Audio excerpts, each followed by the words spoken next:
Okay, good morning बच्चों।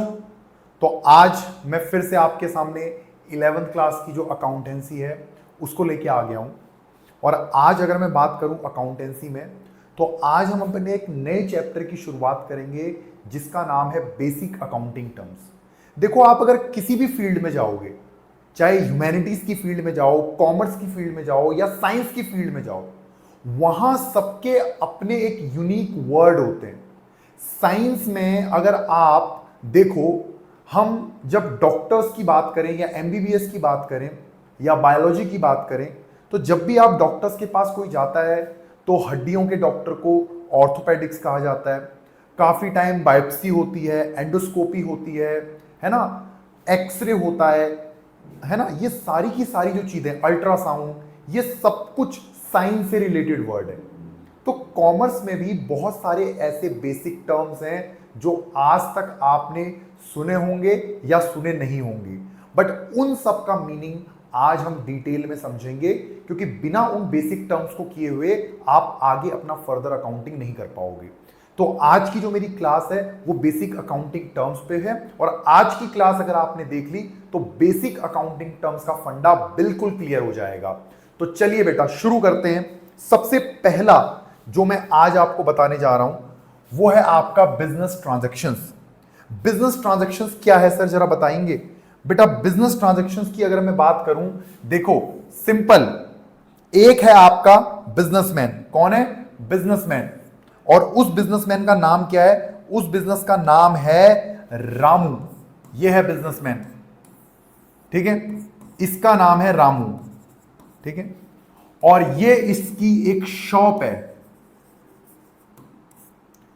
और shop ये इसकी जो भी है, और ये एक रामू है। तो रामू क्या करता है? अपनी एक बहुत बढ़िया दुकान चला रहा है, अपना एक बिजनेस रन कर रहा है। और इस बिजनेस में वो क्या करेगा बेटा? सर, पहले वो रॉ मटेरियल परचेज करेगा। क्यों? क्योंकि उसकी जो दुकान है वो किस चीज की है? उसकी दुकान है छोले भटूरे की। तो छोले भटूरे के लिए वो रॉ मटेरियल परचेज करेगा। तो रॉ मटेरियल परचेज करना आपकी एक ट्रांजैक्शन है। वो अपने गुड्स को, अपने सामान को बेचेगा, महीने का अपनी दुकान का वो रेंट पे करेगा, जो उसने 2-3 इंप्लॉई रख रखे हैं उनको वो सैलरी पे करेगा। तो अगर मैं बात करूं, एक बिजनेस में डेली बेसिस पे बहुत सारी ट्रांजैक्शंस होती हैं बेटा। तो वो चीजें जिनमें transfer of money, goods, services involve होते हैं, वो सारी हमारी बिजनेस ट्रांजैक्शंस होती हैं।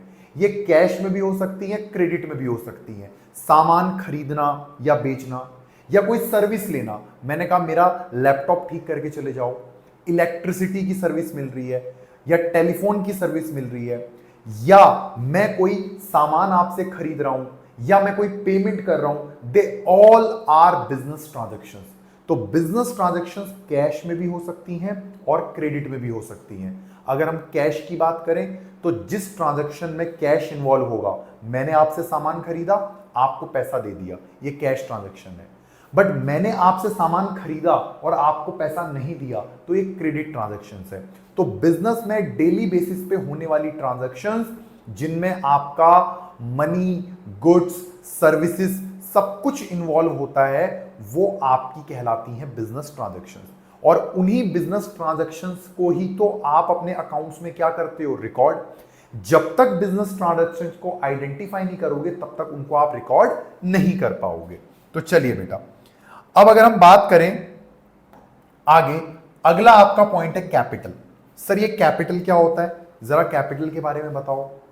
बेटा, कैपिटल का सिंपल मतलब है, अगर मैं आपसे बात करूं जो मैंने अभी आपको बताया, ये बताओ बेटा, एक बिजनेसमैन अपने बिजनेस में जो भी मनी इन्वेस्ट करता है, एक बिजनेसमैन अपने बिजनेस में जो भी मनी इन्वेस्ट करता है,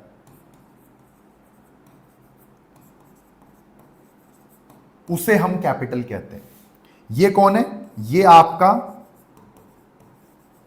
बिजनेसमैन है, और ये उसका बिजनेस है। तो एक बिजनेसमैन अपने खुद के बिजनेस में जो मनी इन्वेस्ट करता है उसे कैपिटल कहते हैं। ये कैश की फॉर्म में भी हो सकता है। मान लो इस बिजनेस ने अपने घर से 10 लाख रुपए लेके बिजनेस में लगा दिए। इसने अपने घर का एक पुराना एसी लिया जिसकी मार्केट में वैल्यू 1 लाख थी, बिजनेस के ऑफिस में लगा दिया, और अपना पुराना फर्नीचर लिया और इसको भी बिजनेस को दे दिया क्योंकि नया खरीदने का अभी बजट नहीं है। तो आप देखोगे कि इसने टोटल 11,50,000 बिजनेस में लगाए, जिसमें कुछ कैश है, कुछ एसी है और कुछ फर्नीचर है।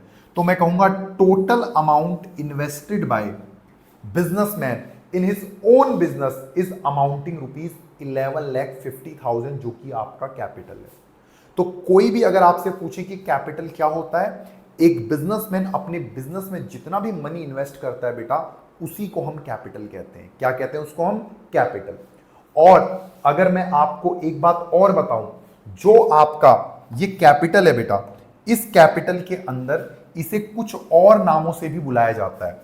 इसको ऑनर्स इक्विटी भी कहा जाता है, इसको नेटवर्थ भी कहा जाता है। क्या कहा जाता है? ऑनर्स इक्विटी और नेटवर्थ भी कैपिटल का दूसरा नाम है। जैसे जैसे एक बिजनेस को प्रॉफिट होता रहेगा, ये आपकी कैपिटल को बढ़ाता रहेगा।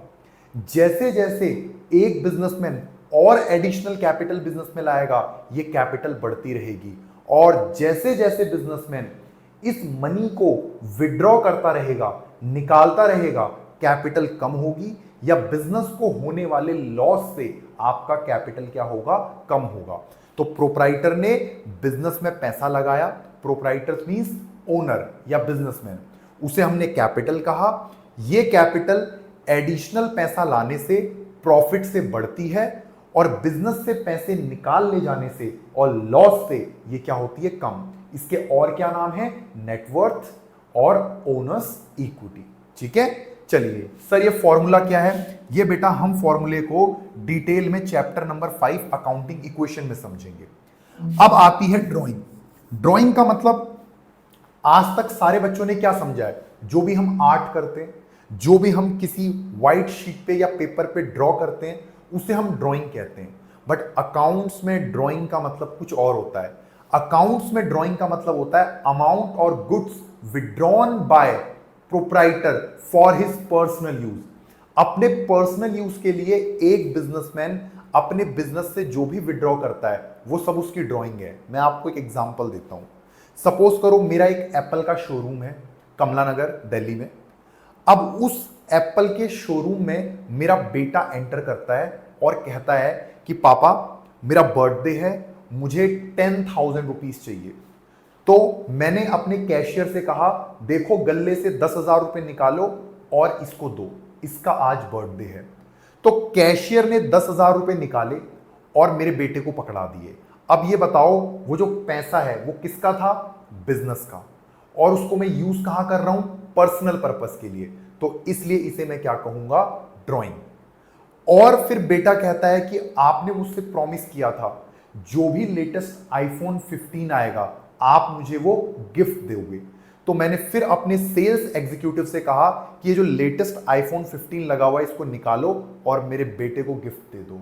तो बिजनेस का वो गुड्स है, जबकि उसका यूज कौन कर रहा है बेटा? बच्चा कर रहा है, प्रोप्राइटर का पर्सनल यूज हो रहा है। तो बिजनेस के किसी भी गुड्स या बिजनेस के किसी अमाउंट का यूज अगर आप पर्सनल पर्पस के लिए करते हैं उसे क्या कहा जाता है? ड्राइंग। और ड्राइंग आपकी कैपिटल को क्या करता है? धीरे धीरे रिड्यूस करता है। कैपिटल क्या करता है? सॉरी, ड्राइंग क्या करता है? आपके कैपिटल को धीरे धीरे रिड्यूस करता है। ठीक है।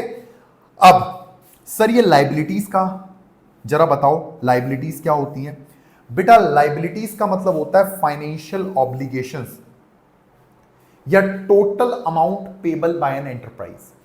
बेटा एक बिजनेस पे जो भी सारा लोन है, जो भी सारा उसके ऊपर कर्जा है, जो भी पेबल है, उन सब को हम लाइबिलिटी कहते हैं। सर इसके कुछ एग्जाम्पल दे दो। मैं आपको एग्जाम्पल देता हूं। बेटा आप मुझे एक बात बताओ, अगर मैं एग्जाम्पल की बात करूं, सबसे पहला एग्जाम्पल है आपका बैंक लोन। क्या है? Bank loan. उम्मीद करता हूं आपको यह दिख रहा होगा।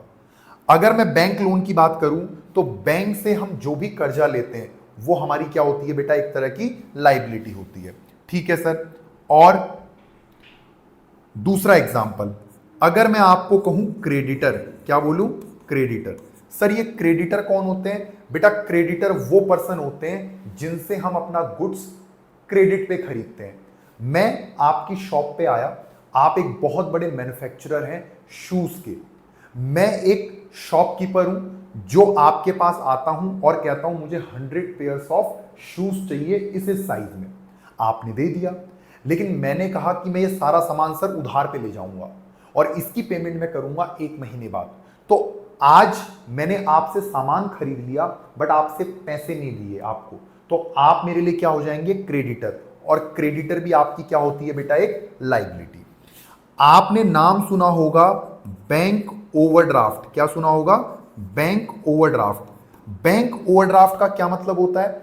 बैंक ओवरड्राफ्ट का मतलब होता है जब कभी भी आपका बैंक बैलेंस नेगेटिव में चला जाता है उसे बैंक ओवरड्राफ्ट कहते हैं। सपोज करो आपके बैंक में 5 लाख रुपीस पड़े हुए हैं, तो वो आपका बैंक बैलेंस है, और आपने किसी कंपनी को 10 लाख का चेक काट के दे दिया। ठीक है, तो आपने जब 10 लाख का चेक काट के किसी को दिया, आपके बैंक में बैलेंस कितना था, 5 लाख। आपने पेमेंट कितने की कर दी, 10 लाख की। तो आप कहोगे सर आपका चेक तो बाउंस हो जाएगा। नहीं, जो बिजनेसमैन जिनकी क्रेडिबिलिटी होती है, जिनका अच्छा नाम होता है, जिनकी अच्छी गुडविल होती है, बैंक उनको ओवरड्राफ्ट लिमिट देता है कि आप 1 करोड़ तक का आपका बैंक नेगेटिव में भी चला जाएगा तो हमें कोई दिक्कत नहीं है, बस हम उस पर आपसे इंटरेस्ट लेंगे। तो जब आपके अकाउंट में 5 लाख रुपए थे और आपने किसी को 10 लाख का चेक दे दिया, तो इससे क्या हुआ, आपका वो चेक क्लियर हो गया बट आपका बैलेंस अब नेगेटिव में चला गया, और उसको कहते हैं ओवरड्राफ्ट, बैंक ओवरड्राफ्ट। तो बैंक का बैलेंस जब पॉजिटिव में हो उसे बैंक बैलेंस कहते हैं और वो आपके लिए एक एसेट होती है। बट जब बैंक का बैलेंस आपका नेगेटिव में हो तो उसे हम कहते हैं बैंक ओवरड्राफ्ट, जो कि आपके लिए एक लाइबिलिटी होती है। अच्छा ठीक है सर, ये भी पता लग गया। एक होता है आउटस्टैंडिंग एक्सपेंस। मैं एग्जांपल दे रहा हूं आपको लाइबिलिटी के, आउटस्टैंडिंग एक्सपेंसेस। सर ये आउटस्टैंडिंग एक्सपेंसेस क्या होते हैं? आउटस्टैंडिंग एक्सपेंसेस का मतलब है which is due but not paid. आपने इंप्लॉय से काम करा लिया, उसको सैलरी नहीं दी। आपने इंप्लॉय से काम करा लिया, उसको सैलरी नहीं दी।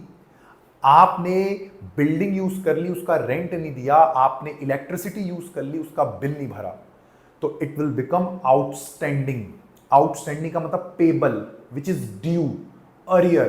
तो कहने का सिंपल मतलब यह है बेटा, ऐसा खर्चा, ऐसा एक्सपेंस जो आपने कर तो दिया है बट आपने उसकी अभी तक पेमेंट नहीं करी, तो वो आपके लिए क्या बन जाएगी, लाइबिलिटी बन जाएगी, और उसका नाम क्या होगा, आउटस्टैंडिंग एक्सपेंस। और एक नाम और बता देता हूं बेटा, डिबेंचर। सर ये डिबेंचर क्या है?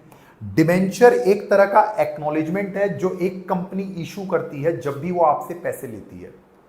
आप अभी अपने बिजनेस स्टडी के चैप्टर में पढ़ोगे, अगर आपको अपना बिजनेस करना है, या तो आप अकेले कर सकते हो जिसे कहते हैं सोल प्रोप्राइटरशिप, या तो आप पार्टनरशिप में करते हो जब 2 या 2 से ज्यादा लोग मिलकर कोई बिजनेस करते हैं, या आप कोई कंपनी बना सकते हो। कंपनी बनाने के अपने आप में बहुत बेनिफिट है जो आप अपने बिजनेस स्टडी के चैप्टर में पढ़ोगे। तो जो कंपनीज होती हैं उनका एक सोर्स ऑफ फाइनेंस होता है डिबेंचर। मतलब कंपनी को पैसे की जरूरत है, कंपनी बैंक से लोन भी ले सकती है, लेकिन कंपनी पे एक ऑप्शन है डिबेंचर, कि मैं डिबेंचर्स इशू करूंगा। डिबेंचर्स कुछ नहीं है, एक कागज का टुकड़ा है जिसके ऊपर सारी टर्म्स कंडीशन लिखी हुई है कि कितना पैसा दिया जा रहा है, उस पर रेट ऑफ इंटरेस्ट क्या है और कितने टाइम बाद ये लौटा दिया जाएगा। तो डिबेंचर एक तरह से सोर्स ऑफ फाइनेंस है जो कंपनियां यूज करती हैं पैसे की जरूरत को पूरा करने के लिए। तो ये भी हमारी क्या है, एक तरह की लाइबिलिटी, क्योंकि उधार लेने के काम आता है ये। तो लाइबिलिटी का मतलब उम्मीद करता हूं आपको अच्छे से समझ आ गया होगा।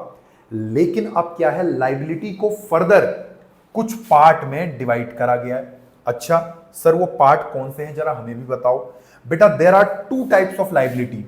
एक है आपकी नॉन करंट लाइबिलिटी। क्या है आपकी नॉन करंट लाइबिलिटी, या जिसे क्या कहा जाता है, लॉन्ग टर्म लाइबिलिटी भी कहा जाता है। नॉन करंट लाइबिलिटी या लॉन्ग टर्म लाइबिलिटी, एक होता है करंट जिसे हम शॉर्ट टर्म लाइबिलिटी भी कहते हैं। अगर कहने का मैं मतलब बताऊं, देखो अभी के लिए आपके लिए इतना जानना जरूरी है, हालांकि इसमें एक ऑपरेटिंग पीरियड का कॉन्सेप्ट होता है, ऑपरेटिंग साइकिल का कॉन्सेप्ट होता है। करंट लाइबिलिटी बेटा वो लाइबिलिटी होती है जनरली जिसकी पेमेंट हमें एक शॉर्ट पीरियड में करनी होती है, वो पीरियड लगभग लगभग 12 मंथ का होता है। अगर आपको 12 महीने से पहले पहले किसी लाइबिलिटी की पेमेंट करनी है तो वो करंट या शॉर्ट टर्म लाइबिलिटी, बट जिस लाइबिलिटी की पेमेंट आपको एक लॉन्ग टर्म में करनी है, आफ्टर 1 ईयर करनी है, वो आपकी कहलाती है current, sorry non current liability. तो करंट जिसकी पेमेंट अभी जल्दी करनी है विद इन 12 मंथ, और नॉन करंट जिसकी पेमेंट आपको 12 मंथ के बाद करनी है, वो आपकी नॉन करंट। सर कुछ एग्जाम्पल दे दो, मैं एक एक दो एग्जाम्पल लिख लेता हूं। बेटा अगर मैं आपको इसका एग्जाम्पल बताऊं तो यहां एक बिल्स पेबल है और यहां एक शॉर्ट टर्म लोन है। इस बिल्स पेबल के बारे में आगे मैंने डिटेल से बताना है, मैं एग्जाम्पल में अभी लिख देता हूं क्रेडिटर, ठीक है। मैं बिल्स पेबल को अभी एक्सप्लेन नहीं कर रहा क्योंकि वो अभी कंफ्यूजन क्रिएट करेगा, आगे इसको मैंने डिटेल में बताना है। क्रेडिटर क्या है? आपकी करंट लाइबिलिटी है। बेटा एक बात बताओ, आज किसी से उधार सामान खरीद के लाओ और उससे ये बोलो कि तेरे पैसे 2 साल बाद दूंगा, 1 साल बाद दूंगा, क्या आपको उधार सामान देगा? नहीं। अगर आप सही में धंधे में हो, बिजनेस में हो, तो आपको क्रेडिट पीरियड कितने का मिलता है? 15 दिन का, 20 दिन का, 1 महीने का। सामान ले जा 1 महीने में दे दियो, सामान ले जा 15 दिन में दे दियो, अरे सामान ले जा 1 महीने में दे दियो, 2 करते करते करते 45 डेज में कर दे। बट कोई भी वेंडर आपको ये नहीं कहेगा कि सामान ले जा 1 साल बाद पेमेंट करियो। तो क्रेडिटर वो पर्सन होता है जिससे हम क्रेडिट पे गुड्स खरीदते हैं और उसकी पेमेंट आपको जर्नली विद इन 1 ईयर करनी होती है, इसलिए इसको शॉर्ट टर्म लाइबिलिटी कहते हैं। अगर मैं आपको बताऊं शॉर्ट टर्म लोन की, कुछ लोन ऐसे होते हैं बेटा जो आप 60 डेज के लिए लेते हो, 50 डेज के लिए लेते हो। मैं आपको एक छोटा सा एग्जांपल बता देता हूं। शॉर्ट टर्म लोन्स के अंदर मान लो आपको अभी अर्जेंट 50,000 रुपए की जरूरत है, आप बैंक गए, आपने बैंक से कहा बैंक मुझे 50,000 की जरूरत है बट मैं ये लोन आपको 3 महीने के अंदर अंदर लौटा दूंगा, तो ये एक तरह का शॉर्ट टर्म लोन हो गया और ये आपकी क्या कहलाती है? Current liability. बट अगर मैं लॉन्ग टर्म लाइबिलिटी की बात करूं तो इसमें आते हैं लॉन्ग टर्म लोन और डिवेंचर। लॉन्ग टर्म लोन क्या होते हैं बेटा? आप मुझे बताओ, अगर कोई बिल्डिंग खरीद रहे हो आप, उसका जो अमाउंट है वो 1 करोड़ है। ये बताओ बिल्डिंग जब हम खरीदते हैं उसके लिए जब भी हम बैंक से उसे फाइनेंस कराते हैं या लोन कराते हैं, क्या 1 साल के अंदर अंदर पे कर देते हैं? नहीं, बिल्डिंग का लोन तो 10, 15, 20 सालों तक चलता है बेटा। अब सोचो ऐसा लोन जिसका टाइम पीरियड बहुत लंबा है पेमेंट का, तो वो क्या कहलाएगा हमारे लिए? Long term loan. आप जब कोई कार लेते हो तो कार का लोन जनरली आप 5 साल का, 7 साल का करवाते हो, तो उस तरह का लोन भी आपका क्या है? Long term loan. तो जिसकी पेमेंट, और डिवेंचर मैंने अभी बताया एक नॉन करंट लाइबिलिटी होती है। अगर मैंने आज आपको डिवेंचर इशू करके पैसा उधार लिया है तो जनरली 5 साल बाद, 10 साल बाद मैंने आपको पैसा लौटाना है। तो जिस लाइबिलिटी की पेमेंट लॉन्ग टर्म में करनी है वो नॉन करंट लाइबिलिटी, और जिसकी पेमेंट एक शॉर्ट पीरियड में करनी है, विद इन 12 मंथ करनी है, वो करंट लाइबिलिटी। तो उम्मीद करता हूं आपको ये चीज समझ में आई होगी। चलिए आगे बढ़ते हैं। अब हम करते हैं एसेट्स। एसेट्स क्या होती हैं बेटा? Properties owned by the business. कोई भी ऐसी प्रॉपर्टी जो बिजनेस ने ओन कर रखी है और उसका यूज हम बिजनेस चलाने के लिए करते हैं, बिजनेस के ऑपरेशंस को चलाने के लिए करते हैं, रेवेन्यू जनरेट करने के लिए करते हैं। अच्छा सर कुछ एग्जांपल दो। आपके एसेट्स का मतलब है ऐसी प्रॉपर्टी जिसके आप मालिक हो। पहली कंडीशन, वो किसी और का नहीं होना चाहिए। अगर मैं इस बिल्डिंग में जहां मैं आपको पढ़ा रहा हूं ये रेंटेड है, तो क्या मैं इसको अपनी एसेट कह सकता हूं? नहीं, क्योंकि इसका मालिक मैं नहीं। बट मेरे पास जो गाड़ी है, जो कार है, मैं ये कह सकता हूं ये मेरी एसेट है। क्यों? क्योंकि इसका मैं मालिक हूं। मेरे बैंक में जो बैलेंस पड़ा है, मैं कह सकता हूं ये मेरी एसेट है क्योंकि वो मेरा बैलेंस है। तो एसेट के लिए द फर्स्ट कंडीशन इज क्या? आपने वो चीज ओन करी हो, आप उसके मालिक हो। दूसरी चीज, उसका आप बिजनेस में यूज करते हो, बिजनेस को चलाने के लिए उसका यूज करते हो, बिजनेस को रन करने के लिए, अपना रेवेन्यू जनरेट करने के लिए। ये बताओ अगर मशीनरी रखोगे, मशीनरी से क्या करोगे बेटा? मशीनरी से गुड्स प्रोड्यूस होंगे, तो बिजनेस चल रहा है ना, रेवेन्यू आएगा ना। आपके पास कैश पड़ा है, बैंक बैलेंस पड़ा है, उससे क्या करोगे? सैलरी दोगे, एक्सपेंसेस को पे करोगे, बिजनेस चल रहा है ना। आपके पास अगर कंप्यूटर है तो उसका क्या करोगे, बिजनेस में यूज करोगे। आपके पास स्टॉक है, सामान है, उसको बिजनेस में बेचोगे। तो एसेट्स की तो लिस्ट बहुत लंबी है, लेकिन मैं फिर भी लिख देता हूं कैश। थोड़ा सा मैं पेन चेंज कर देता हूं पहले। अगर मैं बात करूं बेटा कैश की, किसकी बात करूं, कैश की,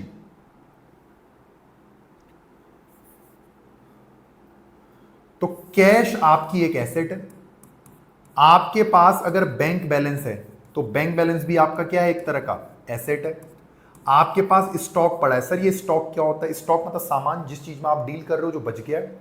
किसी भी दुकान में चले जाओ, वहां पे जो भी सामान पड़ा हुआ है जो वो बेचने के लिए तैयार है वो सब उसका स्टॉक है। कपड़े वाले के लिए कपड़ा स्टॉक है, शूज वाले के लिए शूज स्टॉक है। तो स्टॉक मतलब वो सामान जो बेच के आप अपना रेवेन्यू अर्न करोगे, वो भी आपकी एक एसेट है। आपके पास है डेटर। सर ये डेटर क्या है, क्रेडिटर तो मैंने सुना है बेटा, देखो बी इसमें साइलेंट होता है, स्पेलिंग है DEBTOR, इसे डेप्टर बोलोगे तो बहुत बेइज्जती होगी। तो सिंपल फंडा है, डेटर का मतलब है वो पर्सन जिसे हम क्रेडिट पे सामान बेचते हैं। जिस पर्सन को हम क्रेडिट पे सामान बेचते हैं उसे हम कहते हैं डेटर, और ये हमारी होती है एसेट। और जिस पर्सन से हम क्रेडिट पे सामान खरीदते हैं उसे हम कहते हैं क्रेडिटर, और वो होती है हमारी लायबिलिटी। तो ये भी एसेट है। और आपके पास अगर कोई बिल्डिंग पड़ी है तो बिल्डिंग भी आपकी एक एसेट है। अगर आपके पास कोई लैंड पड़ा है, ये भी आपका एक एसेट है। आपके पास कोई फर्नीचर है तो ये भी आपका क्या है, एक बेटा एसेट है। आपके पास कोई कंप्यूटर पड़ा है तो कंप्यूटर भी आपका क्या है, एक तरह का एसेट है। आपके पास इन्वेस्टमेंट है। सर इन्वेस्टमेंट क्या होती है, आपने किसी और कंपनी में पैसा लगा दिया, अपने दोस्त को उधार दे दिया, तो वो भी आपकी क्या एक तरह की एसेट्स है। तो कुछ जैसे कि आपका जो सॉफ्टवेयर है, क्या है आपका सॉफ्टवेयर, सॉफ्टवेयर भी आपकी एक एसेट्स है। आपकी मार्केट में गुडविल है, आपका मार्केट में नाम है, ये भी आपका एसेट्स है। लेकिन इन दोनों को अभी मैं डिटेल में डिस्कस करूंगा। तो एसेट्स की लिस्ट बेटा बहुत लंबी है। याद रखना, कोई भी ऐसी प्रॉपर्टी जो आपने ओन कर रखी हो, उसका इकोनॉमिक बेनिफिट आपको मिलता हो, बिजनेस चलाने के लिए आप उसका यूज करते हो, रेवेन्यू जनरेट करने के लिए आप उसका यूज करते हो, दे ऑल आर एसेट्स। तो एसेट्स आपको फर्दर 3 पार्ट में इन्होंने डिवाइड करा है, non current asset, current assets और फिक्टिशियस एसेट। मैंने क्या बोला, non current asset, current asset और fictitious asset. Non current, current और फिक्टिशियस। तो सबसे पहले नॉन करेंट, करंट और fictitious. Sir non current asset क्या होता है बेटा, नॉन करेंट एसेट बिजनेस में हमारे पास लंबे टाइम तक रहती है। जर्नली हम उसका बिजनेस में यूज करते हैं बहुत लंबे टाइम तक, वो सारी हमारी नॉन करेंट एसेट है। और इससे हमारी अर्निंग कैपेसिटी भी बढ़ती है।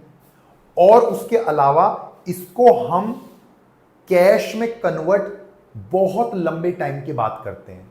मैं आपको छोटा सा एग्जांपल देता हूं बेटा, आपके पास अगर बिल्डिंग है तो बिल्डिंग आपने बिजनेस में खरीदी है ताकि यहां मैं अपने गुड्स बेच सकूं, अपना ऑफिस बना सकूं। क्या उसको 2-4-6 महीने में बेच दोगे? नहीं। तो नॉन करेंट एसेट होगी। लेकिन वहीं आपने स्टॉक खरीदा, सामान खरीदा, गुड्स खरीदा, और गुड्स किस लिए खरीदा है? क्योंकि मैं उसे बेचूंगा, उससे पैसा आएगा। तो स्टॉक देखो कितनी जल्दी कैश में कन्वर्ट हो जाता है, विद इन 1 ईयर हो जाता है। और जबकि आपका बिल्डिंग कैश में कन्वर्ट होने के लिए बहुत लंबा टाइम लेगा, और जर्नली उसको आप कभी बेचोगे नहीं, और तब बेचोगे जब उसको पूरा आप यूज कर लोगे अच्छी तरीके से। एक्सेप्शंस हो सकती हैं, आपने एक सामान खरीदा, वो 2 साल तक आपके गोडाउन पर पड़ा, बिक नहीं रहा, ऐसा हो सकता है। आपने बिल्डिंग खरीदी, 2 महीने में ही बेच दी, ऐसा हो सकता है। बशर्ते ऐसा कभी नहीं होता कि बिल्डिंग आपने, अब मैंने एक सेंटर खोला, कोचिंग सेंटर, मैंने उसके लिए बिल्डिंग खरीदी। अब सिंपल फंडा है, मेरा तो पर्पस क्या है कि इस बिल्डिंग को मैं बहुत लंबे टाइम तक यूज करूंगा, तो ये मेरी नॉन करेंट एसेट है। जबकि अगर मेरा कोई बिजनेस है जिसमें मैंने अपना सामान खरीदा है, तो स्टॉक एक क्या है, करंट एसेट्स है। तो करंट एसेट्स जनरली वो होती हैं जो 1 साल के अंदर अंदर कैश में कन्वर्ट हो जाती हैं, डे टू डे बिजनेस में उनका यूज होता रहता है। जबकि आपकी जो नॉन करंट एसेट्स हैं उनका यूज हम एक लंबे टाइम के लिए करते हैं। तो नॉन करंट एसेट के एग्जांपल क्या क्या हैं? Fixed asset, non current investment, मतलब आपने ऐसी इन्वेस्टमेंट करी है जो बहुत लंबे टाइम तक, आपने रिलायंस कंपनी के 10 साल के लिए शेयर खरीद लिए, नॉन करंट इन्वेस्टमेंट। अगला क्या है? Long term loans and advance. बेटा ये लोन्स एंड एडवांस आपने दे रखे हैं आपके इंप्लॉई कि बेटी की शादी है, वो कह रहा 5 लाख उधार दे दो, 5 साल बाद दूंगा। तो आपने उसको क्या दे दिया है, एक लोन दे दिया है बहुत लंबे टाइम के लिए। हालांकि वो आपको लौटाएगा वो पैसा, बट वो आपकी क्या है, नॉन करंट एसेट। ठीक है।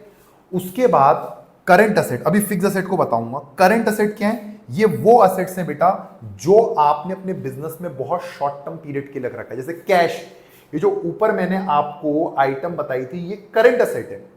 कैश का यूज होता रहता है, बैंक बैलेंस का यूज होता रहता है डेली बेसिस पे। डेटर, किसी को उधार पे अगर सामान बेचोगे, क्या उसे 2 साल का टाइम दोगे? क्या कहोगे 10 दिन में पैसा दे देना, ज्यादा 1 महीने में पैसा दे देना? तो करंट एसेट है। आपका स्टॉक, स्टॉक क्या होता है, जिसको आप बेचकर अपना रेवेन्यू अर्न करते हो। तो सिंपल है, वो बिकता रहता है, कैश में कन्वर्ट होता रहता है, वो हो गया आपका करंट एसेट। अब सर फिक्स एसेट क्या होती हैं?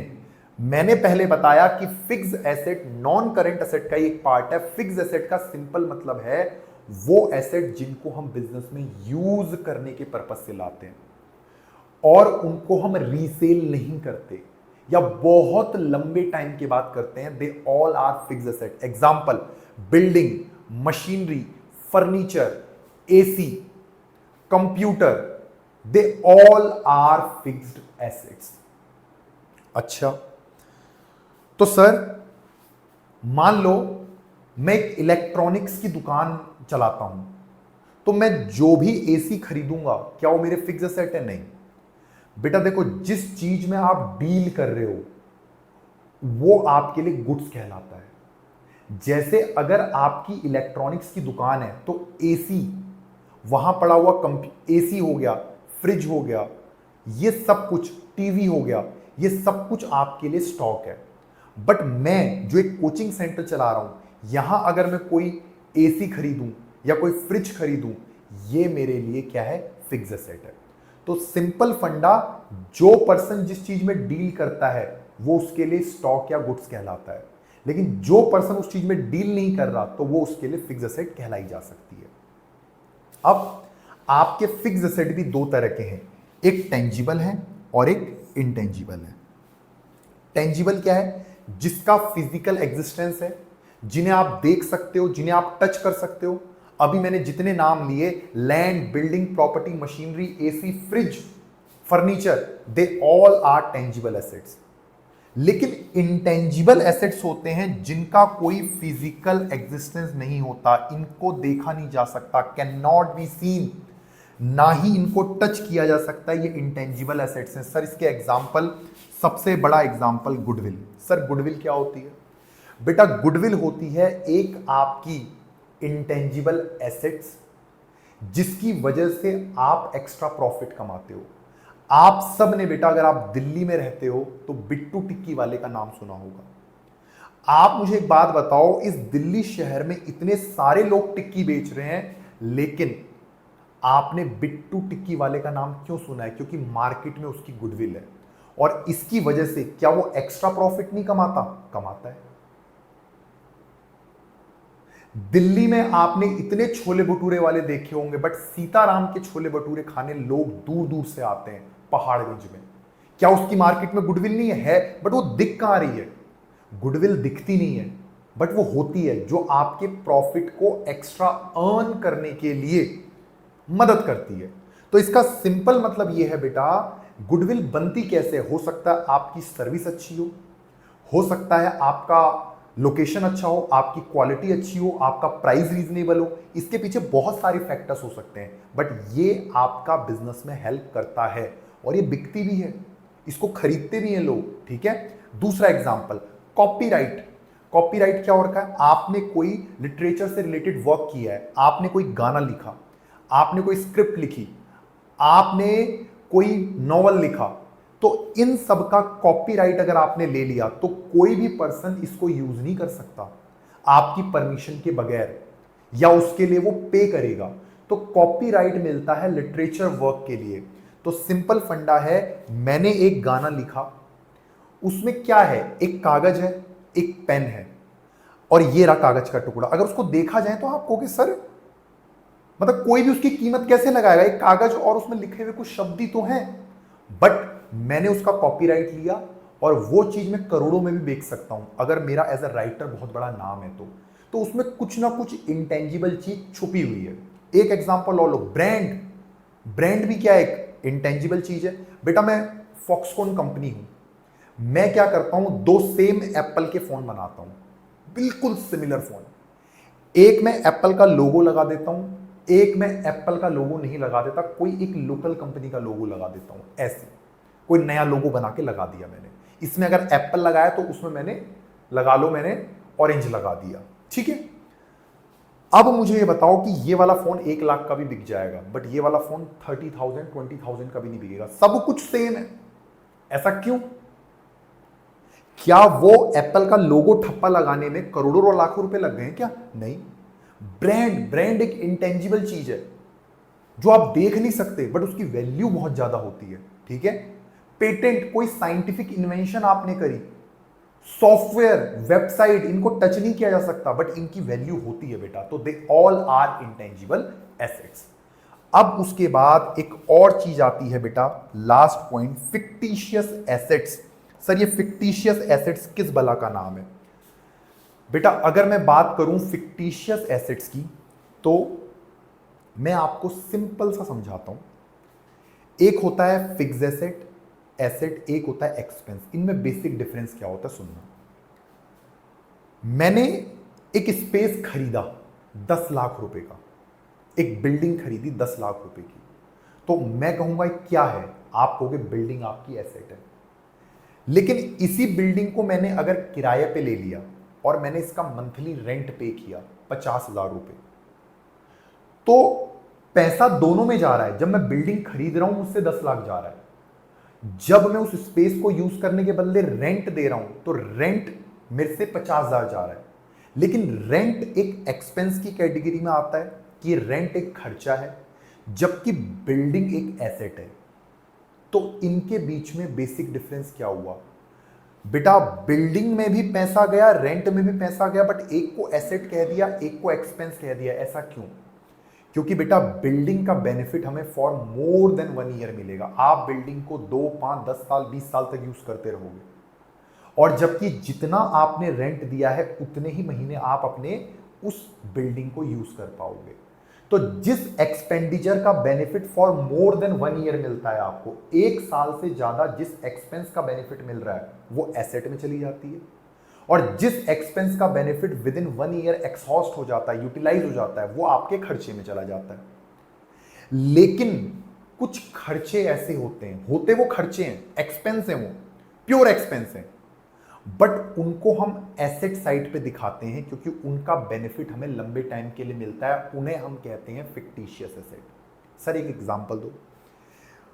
बेटा आपने सुना होगा विराट कोहली को पूमा कंपनी ने अपना ब्रांड एंडोर्स करने के लिए 100 करोड़ रुपए दिए थे फॉर 8 इयर्स। अब इसमें कितनी सच्चाई है मुझे नहीं पता, बट मैं आपको एक एग्जांपल के जरिए समझा रहा हूं कि विराट कोहली को कितने मिले? 100 करोड़ दिए किसने? पूमा कंपनी ने, फॉर 8 इयर्स। तो विराट कोहली मेरे ब्रांड को एंडोर्स करता है, कुछ ऐड बनाता है, हम कहीं उसकी होर्डिंग लगा सकते हैं, सब कुछ चलता है 8 सालों तक। मैंने विराट कोहली को 100 करोड़ रुपए दे दिए। इस खर्चे को क्या कहेंगे? Advertisement expenditure. कितने रुपए इसका? 100 करोड़ का। अब ये बताओ इस खर्चे के बदले मुझे बेनिफिट कब तक मिल रहा है? सर 8 सालों तक। तो इसे मैं एक्सपेंस में लिखूंगा या एसेट में? सर एसेट में लिखोगे। क्यों? क्योंकि अभी आपने बताया है कि जिस एक्सपेंस का benefit for more than 1 year मिलता है वो एसेट में जाता है। तो इस एडवर्टाइजमेंट एक्सपेंडिचर को मुझे लिखना पड़ेगा एसेट साइड में, बिकॉज बेनिफिट मुझे 8 साल तक मिल रहा है 100 करोड़ का। लेकिन मैं एसेट पे मौजूद बिल्डिंग को बेचकर पैसा रिकवर कर सकता हूं, मशीनरी को बेच सकता हूं, कैश मेरे पास पड़ा हुआ है, ये तो मेरी एसेट्स है। बट क्या मैं एडवर्टाइजमेंट एक्सपेंडिचर को बेच सकता हूं? क्या विराट कोहली को उठा के मैं बेच दूं? अब भाई 2 साल हो गए, जा तू किसी और को ब्रांड एंडोर्स कर ले, मैंने तुझे बेच दिया। ऐसा नहीं होता। तो एडवर्टाइजमेंट एक्सपेंडिचर एसेट साइड पे आ तो रहा है, बट इसकी एसेट जैसी हैसियत नहीं है, ये मार्केट में सेलेबल नहीं है। इसीलिए इसको कहा जाता है फिक्टिशियस एसेट। ये जस्ट इसलिए एसेट साइड में है क्योंकि इसका बेनिफिट आपको मोर देन 1 ईयर के लिए मिल रहा है। तो इसीलिए फिक्टिशियस एसेट इसे कहते हैं, जो ना कि टेंजिबल है ना इंटेंजिबल है, बट ये एसेट साइड पे आता है जस्ट बिकॉज ये खर्चा ही है। बट इस खर्चे को मुझे 1 साल में खत्म नहीं करना, धीरे धीरे करके खत्म करना है। तो ये चीज आपको उम्मीद करता हूं समझ में आई होगी। तो आज के लिए बेटा हम क्लास इतनी ही रखते हैं। बाकी अगली क्लास में मैं ये पूरी कोशिश करूंगा कि आपका बेसिक अकाउंटिंग टर्म्स का चैप्टर पूरा खत्म हो जाएगा। तब तक आप मेरी वीडियोस को ऐसे ही लाइक करते रहें, कमेंट करें, आपके कोई भी डाउट है कमेंट करके जरूर पूछें। और अगर आपको ऑफलाइन भी क्लासेस लेनी है तो करोल बाग के अंदर और जीटीबी नगर के अंदर आप बेटा आ सकते हैं। ठीक है, thank you so much, bye bye.